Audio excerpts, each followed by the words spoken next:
राजू शर्मा हूँ। मैं construction line का काम करता हूँ। मैं अपने होश और आवाज़ से इस्लाम को कबूल करता हूँ। सवाल कुछ अलग है। मैं शुरू से मुस्लिम समाज का बहुत ही इज्जत करता हूँ।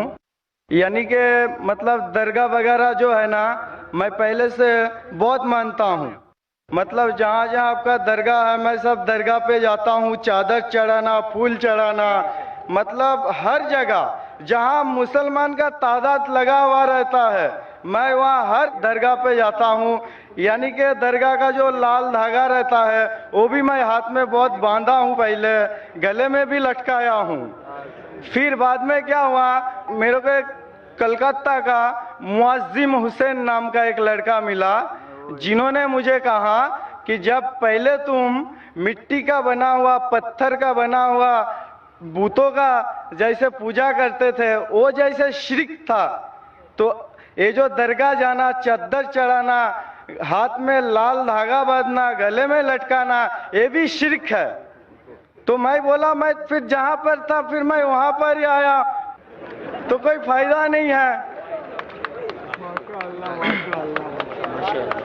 क्योंकि और डॉक्टर साहब, मैं जानना चाहता हूं, मैं पहले भी आपको बता चुका हूं, जो मैं इस्लाम में चलूं तो जैसा आपको मैं बताया, ये जो दरगाह वगैरह, ये मैं मान के चलूं कि नहीं चलूं, मैं आपका मुंह से जानना चाहता हूं। जैसे खुदा ने आपको चुना है ना, तो आप मुझे बता दीजिए। भाई साहब ने सवाल पूछा है, उनने कहा है कि पहले भी सवाल पूछा था और मेरा ही पूछना चाहते हैं कि इसके बारे में किसने कहा। वो पहले बुत परस्ती करता था, फिर कहा कि दरगाह में जाने लगा, तो वो पूछना चाहता है दरगाह के बारे में।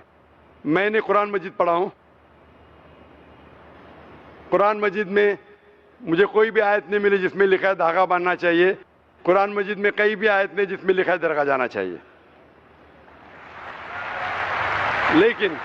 लेकिन अल्लाह के रसूल ने कहा है कि आप कब्र पे जाओ, कब्र पे जाएंगे तो आपको आखिरत का एहसास होगा कि आप आखिरत में कहाँ होंगे। इसीलिए कब्र पे जाना अच्छी बात है।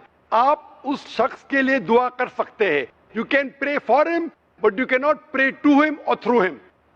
आप जब किसी के कब्र पे जाते हैं तो कब्र पे जाके उसके लिए दुआ कर सकते हैं, उसको या उसके जरिए नहीं कर सकते। मैं अपने होश और आवाज से इस्लाम को कबूल करता हूँ।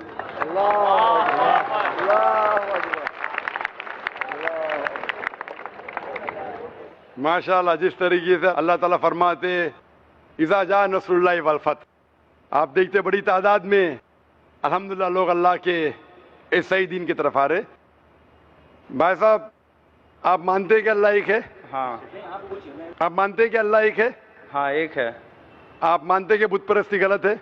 गलत है। आप मानते हैं कि मोहम्मद सल्लल्लाहु अलैहि वसल्लम आखिरी पैगंबर है? हाँ, यस। आपको इस्लाम कबूल करने पे कोई भी जबरदस्ती कर रहा है? नहीं नहीं नहीं नहीं। कोई भी माली दबाव? नहीं नहीं नहीं। कोई भी फिजिकल दबाव? कोई धमकी दे रहा है? नहीं नहीं, बिल्कुल नहीं ना, क्योंकि इस्लाम को जबरदस्ती से किसी से कबूल कराना, जबरदस्ती से इस्लाम कबूल कराना इस्लाम में हराम है, ला इकराह फिद्दीन। लेकिन कोई दिल से करना चाहता है तो कर सकता है। आप अपने दिल से करना चाहते हैं? मैं अपने दिल से कर रहा हूँ। माशाअल्लाह। तो मैं अरबी में कहूंगा, उसको आप दोहराइए। अशहदु अशहदु अल्लाह अल्लाह इलाहा इलाहा इल्लल्लाह इल्लल्लाह व अशहदु वअशहदु अन्ना अन्ना मुहम्मदन मुहम्मदन अब्दुहु अब्दुहु व रसूलुहु। रसूलुहु। मैं गवाही देता हूँ मैं गवाही देता हूँ कि अल्लाह के अलावा अल्लाह के अलावा कोई माबूद नहीं कोई माबूद नहीं और मोहम्मद सल्लल्लाहु अलैहि वसल्लम उसके बंदे उसके बंदे और पैगंबर है। पैगंबर है। माशाअल्लाह, आप मुस्लिम बन चुके और इंशाअल्लाह मैं अल्लाह से दुआ करूंगा कि आपको और हिदायत दे और आप अमल में भी इंशाअल्लाह पक्के बने, और दुआ करूंगा कि इस दुनिया और आखिरत में भी इंशाअल्लाह आपको सफलता